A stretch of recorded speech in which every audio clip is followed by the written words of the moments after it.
সুপ্রিয় কৃষক মণ্ডলী, আজ 13ই মে। আজ থেকে আগামী 17 তারিখ পর্যন্ত রাজশাহী সহ আশেপাশের জেলাগুলোতে ঝড়ো বৃষ্টি হাওয়া বয়ে যেতে পারে।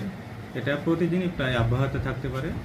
তো আমি এমত অবস্থায় কৃষক ভাইদের বিনীত অনুরোধ করব, যে সকল চাষি ভাইদের জমিতে সবজি আছে, সবজি সহ অন্যান্য ফসল আছে, যাদের জমি নিচু এবং তাদের পানি নিষ্কাশনের একটা ড্রেনেজ ব্যবস্থা করার জন্য আমি বিনীত অনুরোধ করব। এছাড়াও যাদের জমিতে বোরো ধান 80% পরিপক্ক হয়ে গেছে, তারা বৃষ্টি পরবর্তীতে দ্রুত সুযোগ পেলে কেটে নিন, ঘরে তুলুন।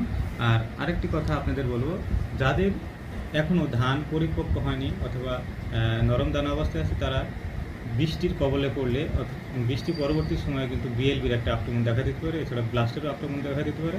আপনারা এই ঝড় বৃষ্টির সময় কখনোই নাইট্রোজেন জাতীয় সার যেমন ইউরিয়া সার প্রয়োগ করা থেকে বিরত থাকবেন। আর ঝড় বৃষ্টির পরবর্তী সময়ে আপনারা বিএলবির জন্য অ্যাজোক্সিস্টোবিন প্লাস ডেবুকোনাজল গ্রুপের ছত্রাকনাশক স্প্রে করবেন।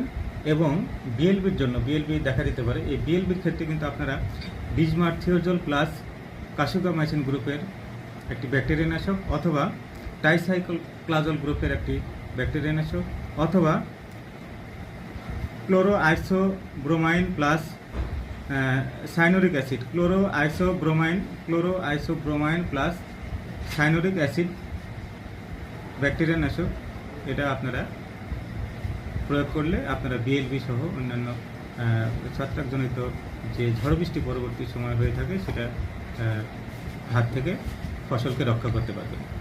তো